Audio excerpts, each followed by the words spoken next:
Saya dari tadi terpesona sama medalinya abang. Bisa diceritain gak bang satu-satu medalinya? Alhamdulillah ini medali PON. Ini medali emas di PON Sumut Aceh 2024. Kalau yang ini medali perak pas kejuaraan dunia kemarin.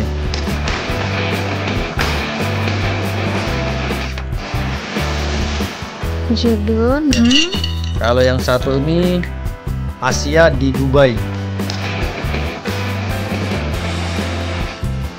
Kalau yang medali emas ini kemarin di Singapura.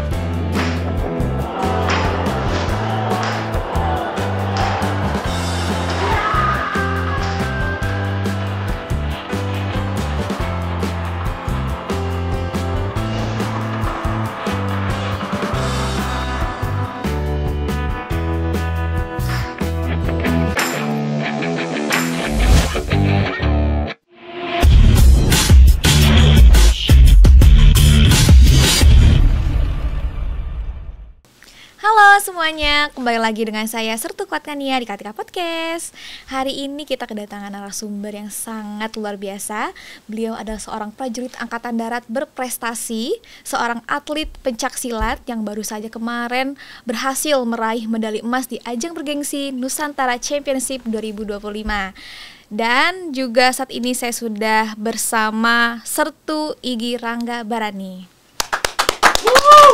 Selamat datang Bang Izin di Katika Podcast TNI Angkatan Darat. Dan juga kami mengucapkan selamat atas peraihan medali emas Bang, telah mengharumkan nama bangsa Indonesia dan juga Angkatan Darat di kancah internasional. Terima kasih. Gimana Bang perasaannya? Alhamdulillah saya pribadi merasa senang sekali dan merasa bangga bisa mengibarkan bendera merah putih di ajang internasional. Terus gimana Bang perasaannya lagi ngibarin bendera merah putih ya kan, sambil diiringi lagu Indonesia Raya? Saat itu saya merasa sedih gitu kan, sedih bisa mengibarkan bendera merah putih di ajang internasional, apalagi di atlet pencaksilat. Saya nggak sempat kepikir juga saat itu kan, tapi saya yakin dengan diri saya bahwa saya bisa seperti itu. Gitu ya Bang ya. Saya kemarin juga sempat lihat juga sih di YouTube ya. Kebetulan saya juga mantan atlet pencaksilat tapi udah pensiun dini duluan gitu. Jadi siapapun narasumber yang datang atlet pencaksilat saya pasti tahu Bang gitu. Saya ngeliat Abang di YouTube gitu dengan ciri khas gaya bertandingnya. Lebih banyak tipu-tipuannya Bang. Abang kenapa sih milih teknik kayak gitu Bang? Ya karena salah satu itu strategi kami. Strategi kami di saat kami posisi latihan, gimana caranya kita melawan musuh-musuh kita, yang gitu kan. Harus ada tipuan, yang gitu. Bukan hanya kita menipu, mungkin kita menipu teman kita atau segala macam, bisa kita di pertandingan juga bisa. Gitu ya Bang. Ya. Yang penting tipuannya di arena pertandingan aja Bang ya. Kalau ke cewek sama ke temen jangan ya Bang ya. Jangan, itu rawan. Dan ada fun fact nih teman-teman. Jadi sebenarnya Bang Igi ini tuh pernah ketemu kita lagi zaman-zaman masih atlet ya Bang ya. Jadi kemarin waktu Pak Edi ngasih tahu dapat schedule podcast gitu kan, Sertu Igi Batalion Tajimalela, itu langsung familiar banget namanya. Nanya lah sekleting saya Bang, yang pencaksilat juga yang di Disjasa sininya. Oh betul. Ini yang dulu pernah ikut latihan di Jabar bukan? Kata Nia, iya bener. Berarti kan emang familiar banget mukanya. Tapi kan dulu Abang masih ini ya, masih tentara baru. Iya, sekarang udah glow up. Cielah glow up. Ngomong-ngomong Bang, hari sekarang ini lagi sibuk apaan sih? Masih dengan kegiatan yang sama, latihan untuk persiapan SEA Games 2025 di Thailand.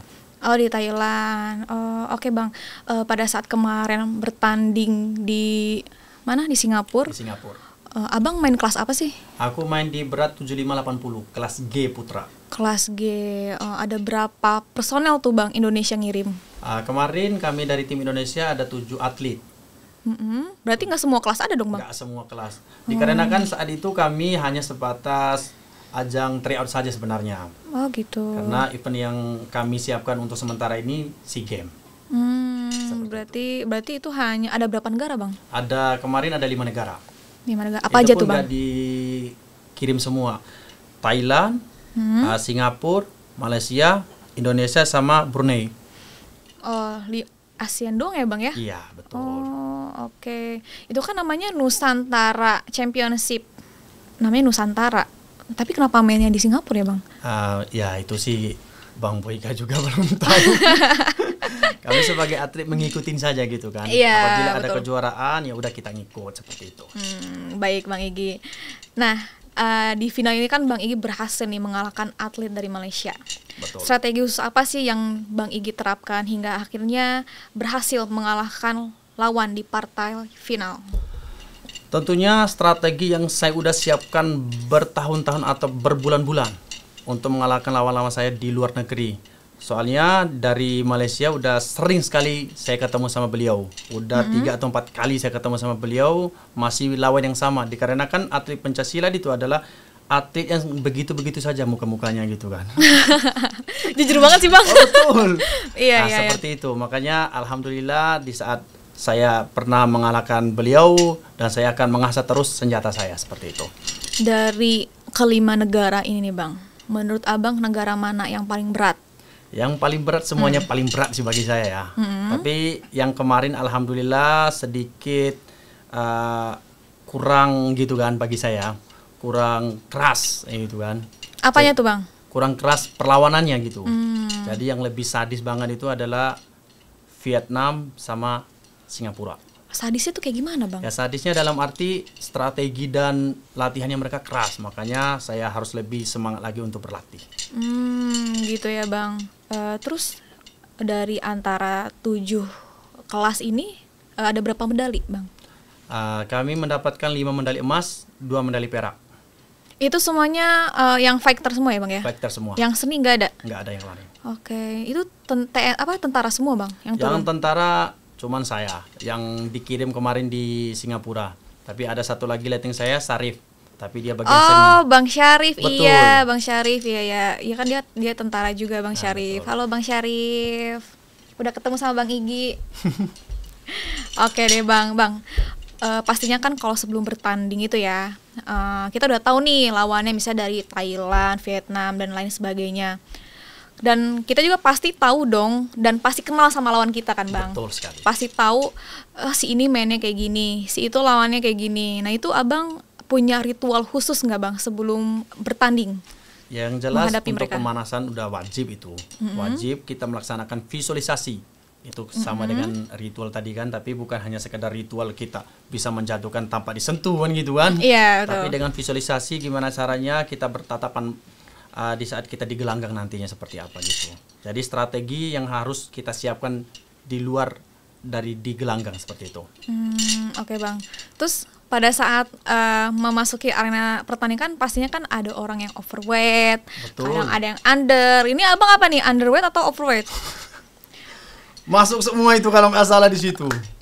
Gimana tuh maksudnya masuk semua? Ya maksudnya dalam arti tegangnya ada semua di situ, keringat dingin, semuanya kena Iya, di situ. pasti. Tapi kembali lagi dengan mental kita bahwa kita ini seorang prajurit siap gitu kan. Iya betul. Seperti Ya itu. soalnya kan bisa kalau bertanding nggak ada, misalnya kayak nggak ada over, nggak ada under kan kayak nggak punya tantangan tersendiri nggak sih Bang? Kalau misalnya yang under tuh, nih aku kasih bocoran. Jadi atlet silat itu kalau misalnya ada yang under atau kekurangan berat badan, jadi mereka tuh sebelum bertanding makan dulu ya Bang ya. Makan dulu. Semua dimakan, pokoknya beracaranya berat badannya tuh naik gitu kan Bang. Iya. Entah martabak, semua yang berlemak-lemak. Tapi kebalikannya kalau yang overweight itu pasti kita skipping ya Bang ya. Betul. Lari-lari, pakai sauna, pokoknya sampai turun berat badannya kan Bang. Oke Bang Igi, saya dari tadi terpesona sama medalinya Abang. Bisa diceritain nggak Bang satu-satu medalinya? Alhamdulillah ini medali PON. Ini medali emas di PON Sumut Aceh 2024. Kalau yang ini medali perak pas kejuaraan dunia kemarin. Kejurdun. Ya. Kalau yang satu ini Asia di Dubai. Kalau yang medali emas ini kemarin di Singapura. Oke, berarti internasionalnya 4 kali ya Bang ya? Internasional ada 3, Mm-mm. nasional sekali 1. Oke. Bisa diceritain nggak Bang? Hal-hal yang berkesan nih Bang selama bertanding keempat ini nih Bang. Saya akan menceritakan di PON aja lah gitu. Ini di PON ini lebih apa namanya? Lebih sedikit tertarik bagi saya. Kenapa tuh Bang? Kalau di PON ini seminggu atau 2 minggu sebelum bertanding saya berangkat umroh. Masya Allah. Hadiah dari komandan, saya berangkat umroh. Jadi itu pilihan terberat bagi saya. Kenapa saya terberat, pilihan terberat bagi saya? Soalnya saya di Jawa Barat ditargetkan medali emas. Sedangkan apabila saya berangkat umroh, yang jelas saya 2 minggu di sana nggak latihan. Betul. Nah, setelah saya berangkat, saya tetap memilih, saya koordinasi sama para pelatih, diskusi sama pelatih, pengurus segala macam. Alhamdulillah para pelatih tetap mempercayai saya. Kamu berangkat umroh, kamu di sana tetap melaksanakan kegiatan kayak push up, sit up segala macam gitu kan, di luar dari ibadah. Pulang dari umroh, saya langsung berangkat ke Sumut. Melaksanakan kegiatan latihan. Tinggal 1 hari sebelum bertanding, saya ketemu lawan yang paling yang paling sadis di kelas G. Itu di nasional, Bang? Di nasional. Dari daerah mana? Dari Bali. Dari Bali. Wahyu. Halo Wahyu. Hai. Itu teman seperjuangan juga sih sebenarnya. Dia senior saya, pokoknya andalan banget gitu kan. Ketemu sama beliau. Dan alhamdulillah mungkin dengan doa dan dukungan para pelatih, rekan-rekan, orang tua, anak dan istri segala macam orang yang saya sayang, saya bisa mengalahkan beliau seperti itu. Dan saya sampai final bisa mendapatkan medali emas di PON Sumut Aceh. Luar biasa, Bang Igi. Terus itu yang kejuaraan dunia, Bang. Kalau nggak salah si Kadek juga ikut kan? Kadek yang kemarin podcast kesini. Kalau si Ikut Kadek juga ya? ikut kejuaraan dunia dia. Tidak ikut dia. Jadi pas kejuaraan dunia ini sama juga, saya masih ketemu dengan Malaysia. Tapi saya kalah dengan Vietnam. Udah 2 kali. Sama dengan yang Asia ini, saya kalah dengan Vietnam juga gitu. Oke, berarti sebenarnya lawannya udah tahu kan memang? Udah tahu. Dan pasti lawan yang di sana juga udah tahu Abang. Betul sekali. Itu pasti sama-sama dagdikduk sih. Ya. Oke, Bang. Iya. Itu. Kalau di ajang nasional sendiri udah berapa kali tuh, Bang? Kalau di nasional sih saya dari SMA. Dari SMA, dari PPLP, NTB, terus lanjut ke Popor segala macam, itu udah terhitung di nasional ya. Oke deh. Udah sering banget kalau di nasional. Kalau di internasional cuma 3 kali saja. Baru 3 kali. Iya sih, kalau memang PPLP itu kan memang sering banget ya Bang. Betul. Ya, kayak kejurnas PPLP, tryout juga itu kan suatu pengalaman dan jam terbang juga sih ya Bang, gitu. Dan ternyata Bang Igi itu pernah ikut latihan juga teman-teman di PPLP Jabar, ya kan ya Bang. Betul. Ya, ikut latihan aja, makanya dulu sempat ngelihat Bang Igi gitu, familiar mukanya. Ternyata Bang Igi senior saya di sini, gitu. Bang Igi, kalau boleh tahu sejak kapan sih Bang Igi belajar pencaksilat? Saya pertama masuk di pencaksilat, dunia pencaksilat itu dari umur 12 atau 13 tahun. Itu pas mau masuk SMA, kelas 1 SMA, dan saya langsung ditarik di PPLP NTB. PP itu kemauan sendiri atau disuruh Bang? Kalau itu kemauan diri sendiri, dari situasi, keadaan, kondisi keluarga, seperti itu. Kenapa Abang memilih PPLP NTB? Karena di PPLP NTB itu sekolah gratis. Betul. Makanan gratis, dapat uang dari pemerintah gitu segala macam kan. Tugas saya hanya latihan, sekolah, latihan, sekolah. Kalaupun saya nggak memilih itu dengan kemampuan, dengan kondisi kedua orang tua saya, ya nggak akan dapat, nggak bisa saya sekolah gratis seperti itu gitu. Betul itu. Bang Igi, ya memang PPLP itu kan kerjanya latihan, sekolah, belajar gitu aja terus kan Bang. Tapi di balik semua free-nya itu kita harus ngasih feedback ke negara juga. Betul. Bang, termasuk feedback ke provinsi NTB kayak gitu. Nah mungkin di antara kisah perjalanan Abang sebagai atlet pasti ada titik terendahnya dong Bang. Bisa diceritain gak sih Bang, titik terendah dalam hidup Bang Igi nih, sang legendaris pencaksilat dunia? Saya dulu pernah juara Popnas. Saya juara Popnas 2015.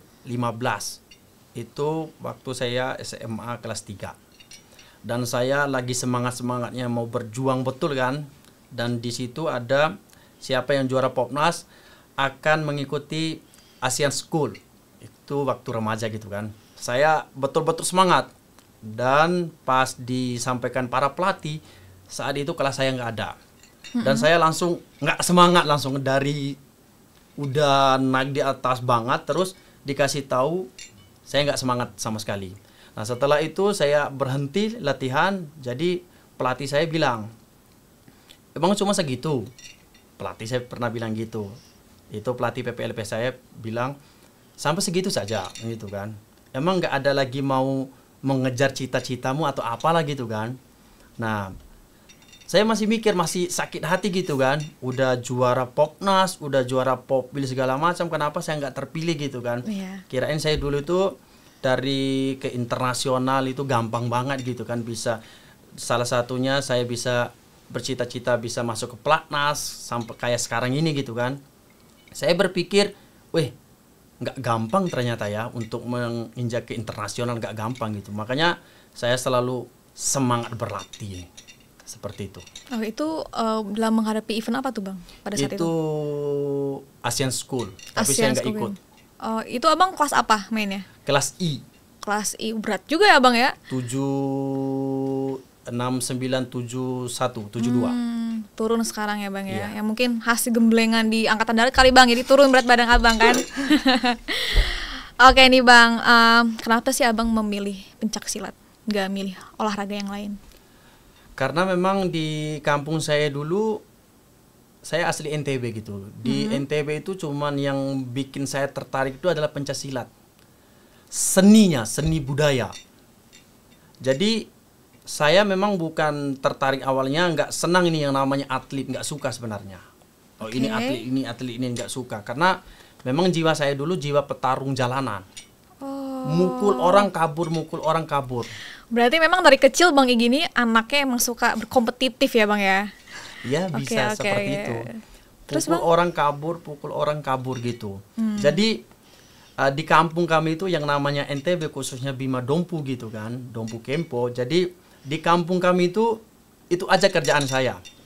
Apabila ada orang pacaran nggak nyapa kita ini, hantam rahanya patah itu gitu kan. Di asrama Bang hantam ya? Tidak. Oh bukan. Sebelum masuk PPLP. Sebelum masuk PPLP. Pokoknya pukul anak orang kabur itu aja kerjaan kami. Jadi adalah dari pas saya sekolah dipanggil sama guru.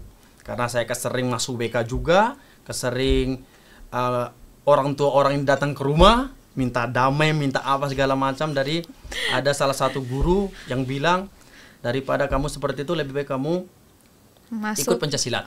Itu memang udah ada di sekolah, eskul.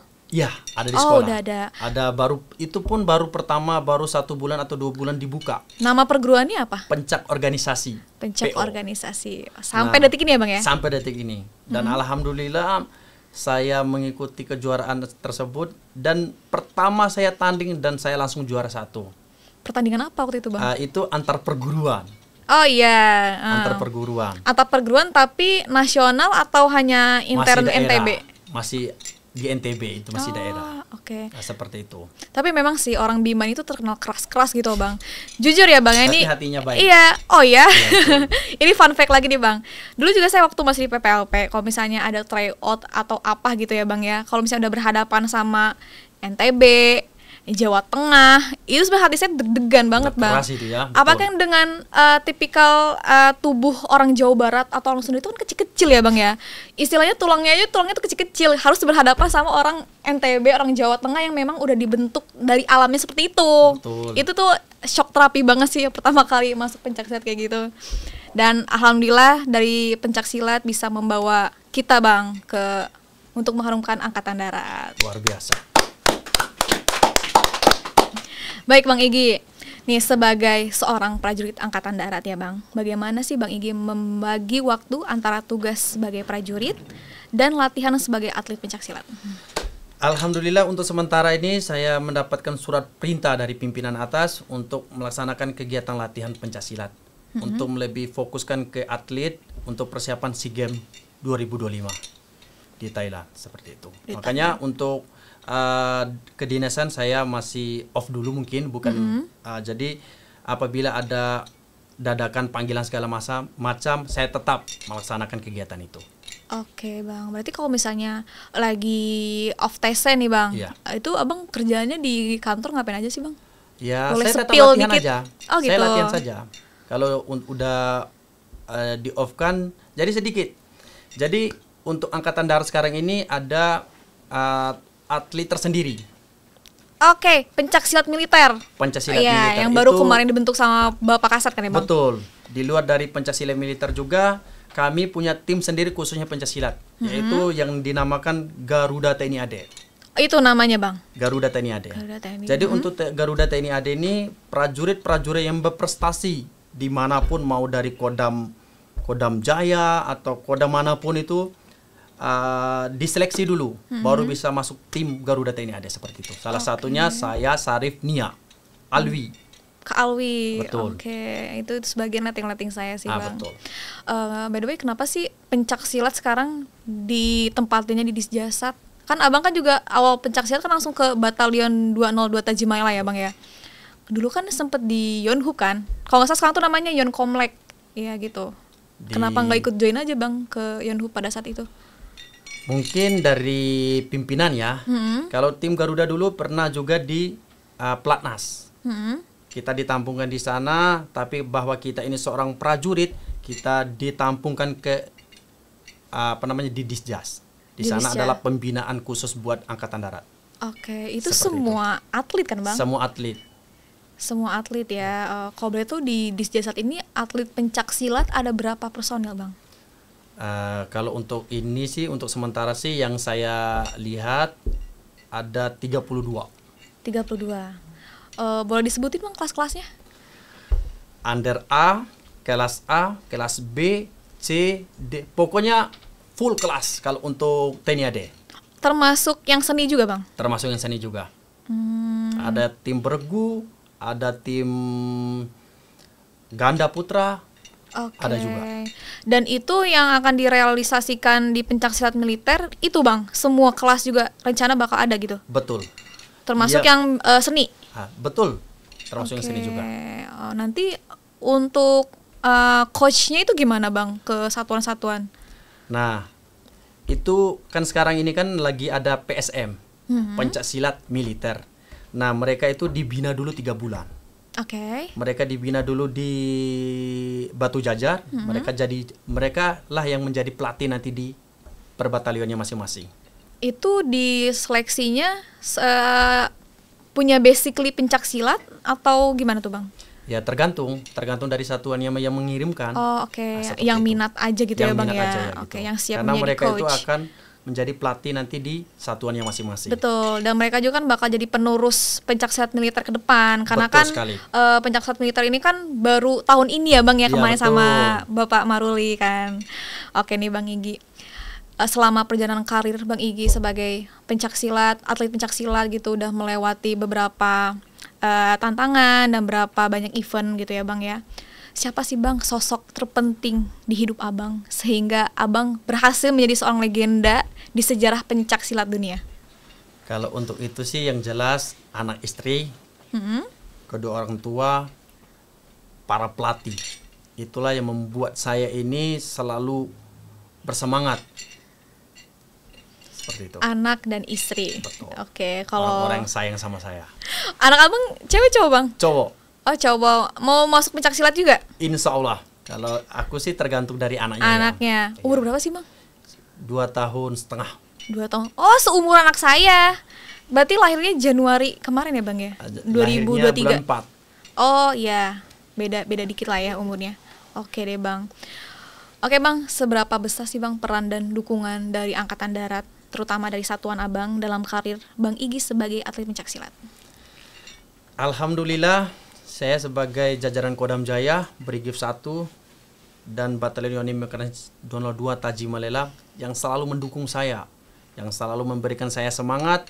Contoh kecilnya ada kunjungan dari Brigif 1 ke batalion saya, Batalion Yonif Mekanis 202 Tajimalela, dan dari batalion selalu memperlihatkan prajurit-prajurit yang berprestasi.